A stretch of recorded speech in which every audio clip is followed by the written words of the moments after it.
Tanggal 7 Januari 1610, seorang astronom Italia, Galileo Galilei, membuat penemuan menakjubkan menggunakan teleskop buatannya, yaitu 4 bulan yang mengorbit planet Jupiter.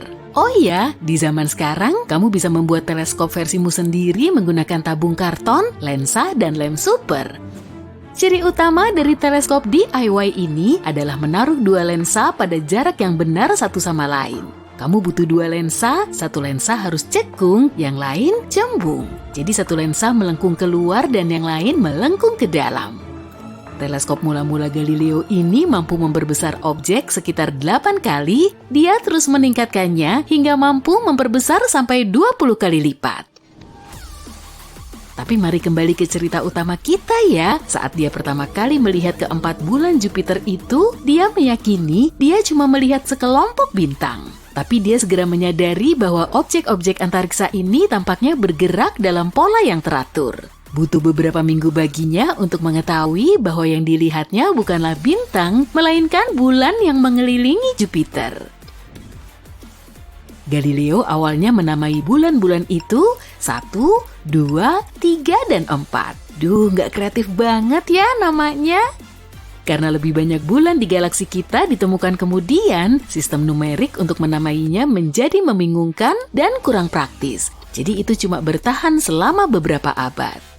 Nah, di zaman sekarang ke-4 satelit itu yang terbesar di Jupiter dinamai Io, Europa, Ganymede, dan Callisto. Keempatnya secara kolektif dikenal sebagai bulan Galilea untuk menghormati orang yang pertama kali memperhatikannya. Penemuan Galileo sangat penting untuk pemahaman kita saat ini tentang astronomi. Awalnya, objek-objek lain diyakini berputar mengelilingi bumi karena bumi dianggap sebagai pusat alam semesta. Kini kita tahu ada ratusan bulan di tata surya kita, namun bulan-bulan besar seperti yang ditemukan oleh Galileo Galilei tidak begitu sering ditemukan. Bulan dianggap besar jika ukurannya sebesar planet kita atau lebih besar. Ganymede misalnya lebih besar daripada Merkurius. Kita menganggap Ganymede sebagai bulan hanya karena objek ini mengorbit Jupiter. Jika tidak, Ganymede memiliki semua karakteristik planet lain. Gak heran jika Jupiter punya bulan terbesar di tata surya kita. Jupiter mengalahkan semua planet lain di tata surya kita, baik dalam ukuran maupun massa, jadi wajar jika Jupiter menarik banyak objek lain ke arahnya. Jupiter diyakini punya sekitar 80 bulan dengan hanya 53 di antaranya yang sudah diberi nama resmi hingga saat ini.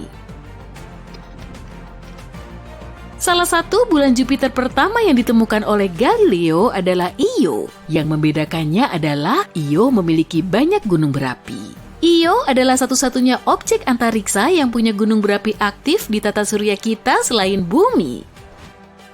Io juga dijuluki bulan api dan es karena ladang salju belerang di oksidanya. Lapisan luar Io bebercak dengan banyak warna seperti jingga, hitam, kuning, putih, dan merah. Mungkin itulah alasan NASA menggambarkannya sebagai pizza raksasa yang dilapisi keju leleh dan potongan tomat serta buah zaitun matang. Namun, karena belerang itu, bau Io tidak terlalu menggugah selera karena agak mirip telur busuk. Ada lebih dari 100 gunung di permukaan bulan ini, ukurannya jauh lebih besar daripada yang kita lihat di bumi, beberapa bahkan lebih besar dari Gunung Everest. Jika dirata-ratakan, pegunungan ini memiliki tinggi 6 km dan panjang 157 km. Karena gunung berapi aktif dan radiasi intens di Io, sangat kecil kemungkinan ada kehidupan seperti yang kita kenal di sana. Tapi hey, siapa bilang Io tidak memiliki bentuk kehidupan yang kita tidak ketahui? Selanjutnya ada Europa di daftar bulan Galilea yang terkecil dari ke-4 bulan ini. Ukurannya setara dengan bulan, Europa punya permukaan yang sepenuhnya es dengan beberapa kelompok kawah yang tersebar di sana-sini. Karena lapisan luar itu, Europa sangat reflektif, menjadikannya salah satu bulan paling terang di luar sana. Untuk usianya, para ilmuwan meyakini permukaannya berusia antara 20 hingga 180 juta tahun. Usia Europa sekitar 4,5 miliar tahun. Apa yang ada di bawah permukaan es itu sangat mengesankan. Bahkan mungkin terdapat rahasia kehidupan di luar bumi di sana. Es terbentuk di sini dalam dua cara. Yang pertama adalah lewat penggumpalan. Prosesnya sesuai istilahnya, es tumbuh begitu saja saat lingkungan di sekitarnya makin dingin. Namun, metode lainnya jauh lebih menarik. Lapisan air super dingin yang ditemukan di bawah cangkang es bereaksi saat diguncangkan. Ini kemudian menghasilkan kristal yang membuatnya tampak seperti turun salju secara terbalik, mengambang ke atas ke lapisan es tempat mereka berada. Kamu bisa menciptakan kembali lingkungan ini di rumah, ambil sebotol air murni dan masukkan ke freezer. Kalau kamu nggak punya air murni, cukup rebus air beberapa kali untuk menghilangkan kotorannya sebanyak mungkin. Karena tak akan ada partikel di dalamnya, begitu masuk freezer, air itu tak akan membeku. Tapi kalau kamu mengeluarkan botol ini dari freezer dan mengguncangnya, dampaknya akan membuat air mengkristal dengan cepat, mengubahnya menjadi konsistensi seperti lumpur. Mungkin ada air di Eropa, tapi sejauh ini hanya ada sedikit bukti tentang adanya kehidupan di bulan ini. Namun, ini adalah salah satu kandidat tertinggi di tata surya untuk potensi kelayakan huni. Semacam bentuk kehidupan bisa beradaptasi untuk hidup di sana, di lautan bawah esnya. Lingkungan itu kemungkinan besar mirip dengan apa yang dapat kita temukan di lubang hidrotermal planet kita tersembunyi jauh di dalam lautan kita. Jumlah oksigen di atmosfer Eropa sangat sedikit, tapi pada tahun 2013, NASA punya beberapa bukti keren. Sekali lagi ini mendukung teori bahwa ada potensi kehidupan di bulan ini. Tampaknya Eropa mungkin mengeluarkan air ke luar angkasa. Jika ini dikonfirmasi oleh pengamatan di masa depan, artinya Eropa mungkin juga aktif secara geologis. Jika kita berhasil mempelajari sumber airnya suatu hari nanti, itu juga akan sangat berguna. Yang terbesar dari bulan-bulan Galilea adalah Ganymede. Ganymede juga merupakan bulan terbesar di tata surya kita. Ini adalah objek luar angkasa dengan kepadatan rendah yang ukurannya mirip Merkurius, tapi hanya memiliki setengah masanya. Meski begitu, Ganymede adalah satu-satunya bulan yang punya medan magnet sendiri. Namun medan magnetnya kecil dan kita hampir tak bisa melihatnya dari bumi karena tertutup oleh medan magnet Jupiter yang jauh lebih kuat. Aspek keren lain dari Ganymede adalah atmosfernya mengandung oksigen. Jangan terlalu heboh dulu, itu hampir nggak cukup untuk keberlanjutan hidup makhluk hidup apapun yang tinggal di sana. Kembali pada bulan Desember 2021, klip audio 50 detik dirilis yang sebelumnya direkam oleh probe NASA yang terbang di dekat Ganymede. Untuk pendengar yang tidak berpengalaman, suaranya mirip dengan koneksi internet dial-up lama, tapi karena nada-nadanya unik, Ganymede segera dijuluki sebagai bulan bernyanyi Jupiter. Terakhir di daftar bulan Galilea ada Callisto atau objek yang paling berkawah di tata surya kita. Yang menarik dari bulan ini adalah lanskapnya hampir tak berubah sejak terbentuk dan para ilmuwan masih memperdebatkan kenapa ini terjadi. Sebagian besar benda antariksa lain mengalami banyak perubahan sepanjang masa hidupnya karena peristiwa seperti tabrakan dengan benda lain, perubahan orientasi dan kecepatan, atau reaksi kimia yang terjadi di permukaannya. Callisto juga seukuran Merkurius, tapi kepadatannya lebih rendah. Medan magnet Jupiter memiliki dampak yang lebih kecil di sini karena posisi Callisto adalah yang terjauh. Permukaannya diperkirakan berusia 4 miliar tahun. Berbeda dengan Io, Callisto tak aktif secara geologis. Tapi para ilmuwan meyakini mungkin ada lautan yang bersembunyi di bawah permukaan bulan ini yang berpotensi menampung kehidupan. Fakta bahwa Callisto tidak terlalu terpengaruh oleh medan magnet Jupiter berarti Callisto memiliki tingkat radiasi yang lebih rendah. Mengingat lingkungan yang pas ini, kita mungkin bisa menempatkan manusia untuk eksplorasi masa depan di sini. Gawat, ada badai. Buruan cari tempat berlindung. Kecepatan angin di luar sudah mencapai lebih dari 120 km per jam. Tiupannya kenceng banget, tapi itu masih belum seberapa. Ada juga badai dahsyat yang kecepatannya mencapai 645 km per jam. Benar-benar super ngebut. Tapi untuk mengamatinya secara langsung, kamu perlu pergi ke Jupiter. Saatnya meluncur ke Jupiter. Planet ini sangat besar, ukurannya hampir 1.300 kalinya bumi. Kondisi di sana juga sangat panas karena suhu di intinya bisa mencapai 23.800 derajat Celcius. Sayangnya kamu nggak bisa mendarat di permukaan Jupiter karena si raksasa gas nggak punya permukaan padat. Tapi kamu masih bisa menembus atmosfer Jupiter. Lihat aja tuh, ada awan tebal berwarna coklat, kuning, merah, dan putih. Makanya planet ini kelihatan berwarna-warni dan bergaris-garis. Kalau kamu turun lagi menuju inti Jupiter, atmosfernya menjadi cair dan sebagian besarnya terdiri dari gas hidrogen dan helium. Hal ini disebabkan oleh tekanan atmosfer yang sangat kuat. Inti Jupiter sangat misterius, bahkan para saintis masih belum tahu kalau wujudnya berupa bola cair kental atau batuan padat yang masanya 14-18 kali dari massa bumi. Tapi perjalananmu kali ini bukan untuk menjelajahi Jupiter, kamu lebih tertarik pada bintik merah raksasanya. Badai dahsyat ini berada di belahan selatan Jupiter dan bagian atasnya menjulang sampai lebih dari 8 km di atas puncak awan di sekitarnya. Badai ini 1,3 kali lebih lebar dari planet kita. Pada tahun 2017, probe Juno milik NASA telah ngumpulin banyak data tentang bintik merah raksasa. Dan ternyata badai raksasa ini turun lebih dari 300 km ke atmosfer Jupiter. Kedalaman segitu setara dengan 30 hingga 100 kali lipat dari kedalaman laut di bumi. Tapi kemungkinan besar pengukuran ini masih belum tepat dan akar badainya bisa aja menghujam ke dalam lagi. Bintik merah raksasa lebih dingin dari atmosfer lain di Jupiter, padahal suhu lapisan atasnya mencapai minus 148 derajat Celcius. Dan di dekat intinya, suhu ini akan terus naik. Tapi anehnya, suhu tertinggi yang pernah tercatat di Jupiter berlangsung di atmosfer atas bintik merah raksasa. Saat itu, suhunya mencapai lebih dari 1.300 derajat Celcius, lebih panas dari suhu lava di planet kita. Para astronom meyakini turbulensi yang disebabkan oleh badai ini bisa menghasilkan gelombang gravitasi dan suara yang mengakibatkan pemanasan super. Tapi suhu badai di bagian bawah ternyata lebih hangat daripada di bagian atas.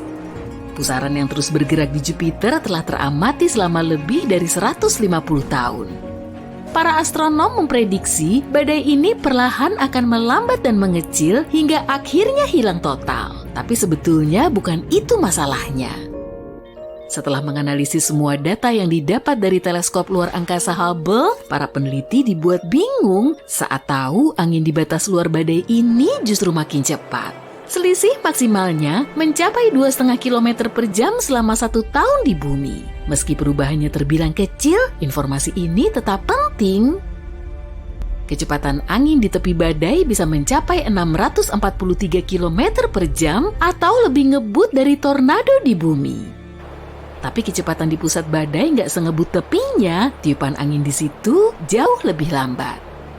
Para saintis menghadapi banyak tantangan saat mengamati bintik merah raksasa dan pemicu badai ini masih jadi misteri. Mungkin sifat Jupiter memang begitu. Sebagai raksasa gas, Jupiter nggak punya permukaan padat, jadi di situ nggak ada gesekan. Mungkin inilah yang mengakibatkan badai tersebut melemah. Gas panas di atmosfer Jupiter selalu bergerak, naik, turun, dan berputar-putar. Hal serupa juga terjadi di bumi. Udara dingin dan hangat saling bercampur, menyatu, lalu menghasilkan badai dahsyat yang berputar-putar. Para astronom memperkirakan sejumlah badai dahsyat mungkin telah menyatu dan menghasilkan bintik merah raksasa. Badai ini terus menarik gas dingin dari bawah dan gas panas dari atas. Apalagi pusaran lain yang lebih kecil juga mungkin terserap ke dalamnya, lalu terbentuklah bintik merah raksasa yang makin kuat. Sayangnya para astronom nggak bisa mengamati atmosfer rendah di Jupiter karena terhalang oleh awan tebal. Bahkan selama bertahun-tahun, para saintis telah berspekulasi tentang misteri di bawah bintik merah raksasa. Mungkin ada gunung berapi besar? Kayaknya enggak deh. Jupiter mengandung banyak gas dan nggak punya kerak, jadi permukaannya nggak bisa retak atau ngeluarin lava dari inti planet. Sejumlah teori telah ngejelasin penyebab warna khas pada bintik merah raksasa. Warnanya bervariasi dari salmon keputihan dan salmon pucat hingga jingga cerah dan merah bata. Beberapa saintis meyakini jawabannya terdapat di bawah bintik merah besar di dekat permukaan Jupiter.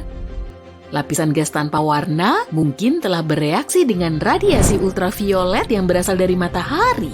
Fenomena ini mungkin telah menghasilkan warna merah pada badai, tapi itu masih teori, jadi nggak ada yang tahu pasti.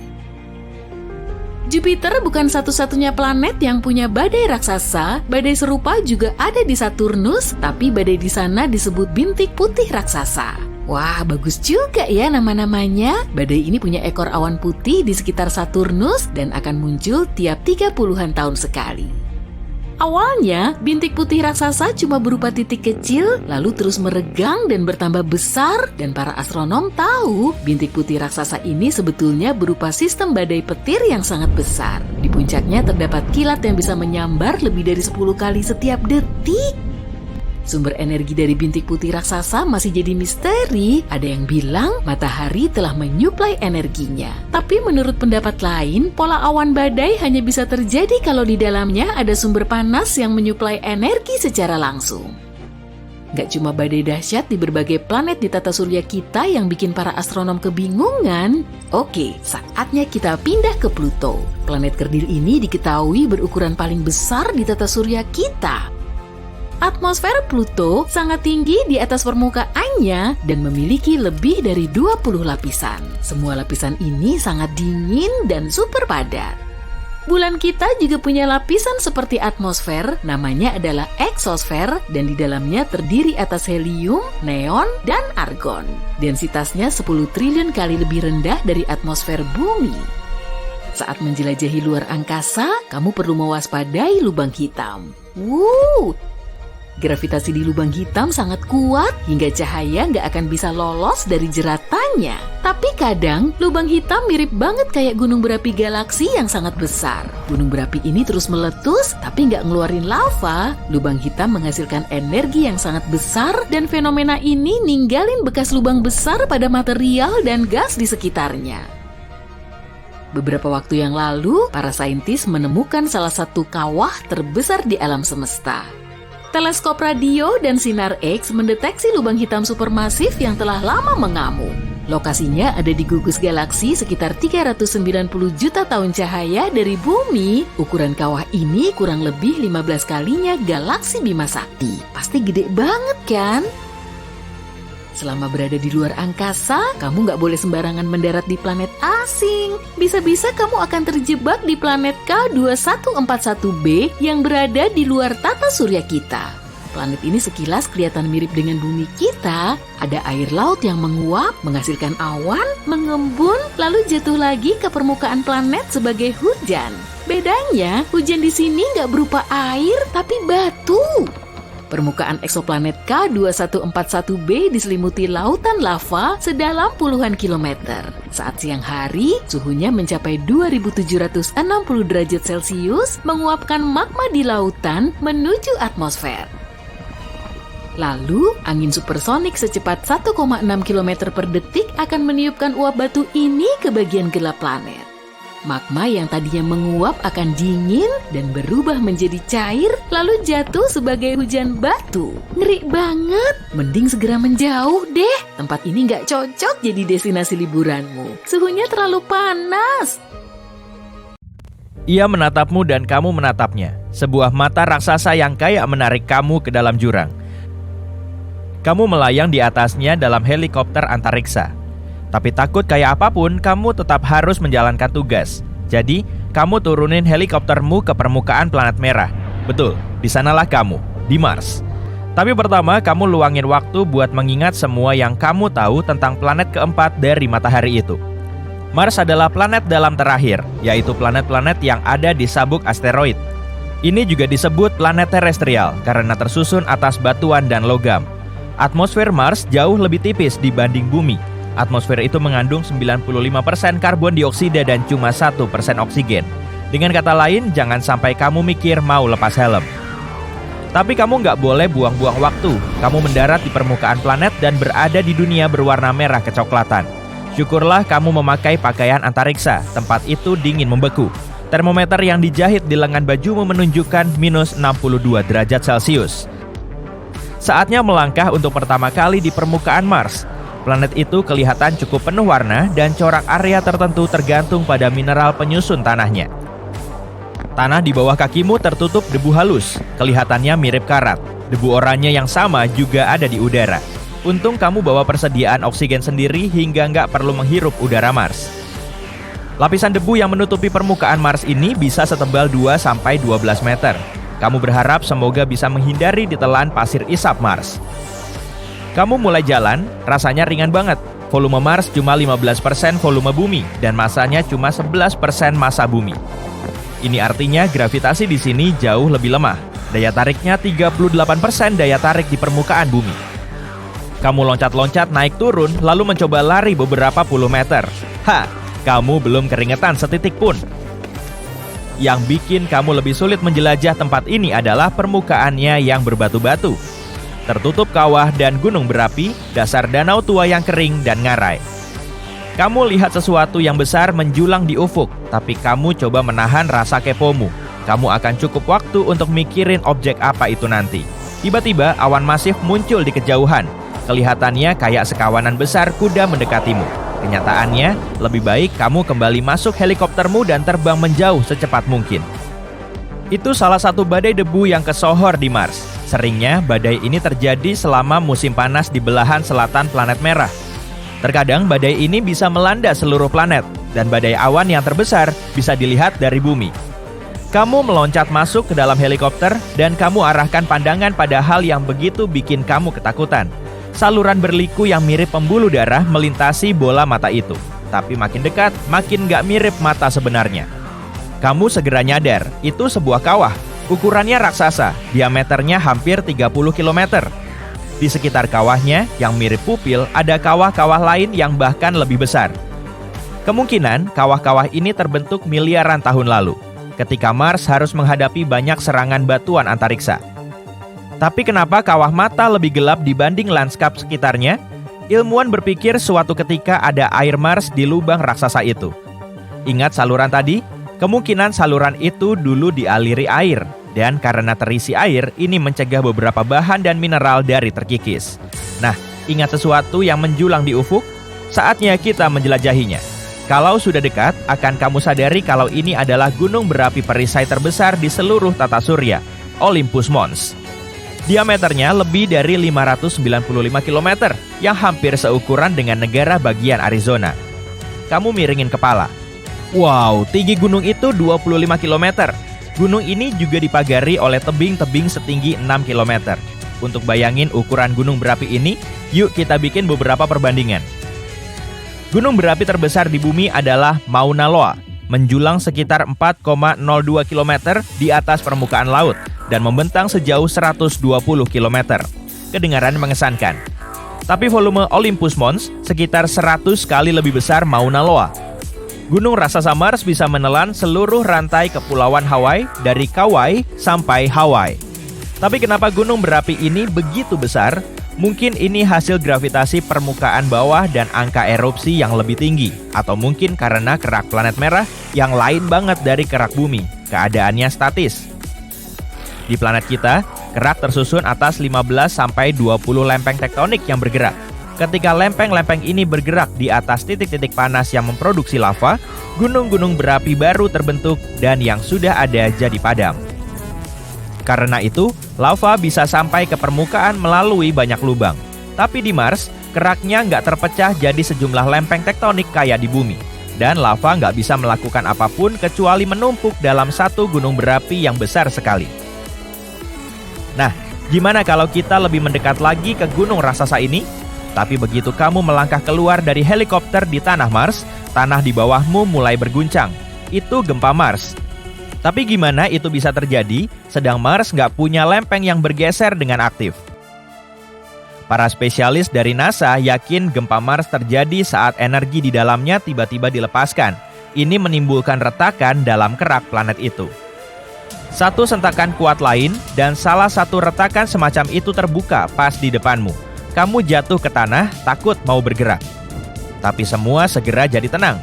Kamu tunggu beberapa menit, cuma untuk memastikan dan berdiri. Wah, lihat, ini kesempatan sempurna buat menjelajah bagian dalam planet merah. Retakan itu cukup lebar untuk dilewati robot riset khusus. Kerak planet itu tipis dan tersusun atas batuan basal vulkanik. Mantel yang membalut inti planet tersusun atas silika tebal, oksigen, dan mineral lain. Mungkin kamu bisa bandingkan ini dengan pasta gigi batuan lunak. Mantel Mars juga jauh lebih tipis dari mantel bumi. Tebalnya cuma antara 1.300 sampai 1.770 km. Adapun inti planetnya sebagian besar terdiri dari besi, nikel, dan belerang dan lebarnya antara 1.450 sampai 1.930 km. Inti Mars nggak bergerak, karena itu Mars nggak punya medan magnet di seluruh planet. Sayangnya, drone kamu tersesat di kedalaman planet merah. Kamu tinggalkan drone itu di sana dan melanjutkan eksplorasimu. Destinasi berikutnya adalah Valles Marineris. Namanya kedengeran kayak nama saus merah Italia, tapi sebenarnya ini sebuah ngarai, atau tepatnya sistem ngarai yang benar-benar luas, yang membentang sepanjang ekuator Mars. Ngarai ini menakjubkan sekali kayak Olympus Mons. Panjangnya lebih dari 4.200 km dan dalamnya lebih dari 6 km. Ngarai ini begitu luas hingga bisa mencakup seluruh kontinen Amerika Serikat dari Samudra Pasifik sampai Atlantik. Yuk kita bikin perbandingan lain. Salah satu ngarai paling kenamaan di bumi adalah Grand Canyon di Arizona. Tapi Grand Canyon 10 kali lebih pendek dan sekitar 4 kali lebih dangkal dibanding ngarai di Mars. Sebagian ilmuwan berpikir kalau Valles Marineris adalah tepi sebuah lempeng tektonik raksasa. Lempeng ini bergerak lambat hingga hampir nggak ada yang terjadi di wilayah itu selama jutaan tahun. Dan gerakan lempeng ini mungkin dimulai 3,5 miliar lalu. Bagaimanapun, satu-satunya yang masih tersisa dalam daftar tugasmu adalah mengunjungi bulan Mars. Bulan Mars termasuk yang terkecil di tata surya. Phobos adalah bulan yang lebih besar dari kedua bulan itu. Orbitnya cuma 6.000 km di atas permukaan Mars. Gak ada bulan dikenal lain yang bergerak lebih dekat ke planet induknya. Bulan ini mengelilingi planet merah 3 kali sehari, sedang bulan kedua, Deimos, butuh 30 jam untuk menyelesaikan satu orbit. Phobos makin mendekati Mars sekitar 2 meter tiap 100 tahun. Dalam 50 juta tahun mendatang, Phobos bisa jatuh ke planet itu atau hancur membentuk cincin. Dengan perasaan senang tapi capek, kamu kembali ke pesawat antariksamu. Besok kamu akan menjelajah lagi planet merah yang indah itu. Dan siapa tahu temuan apa yang menunggumu?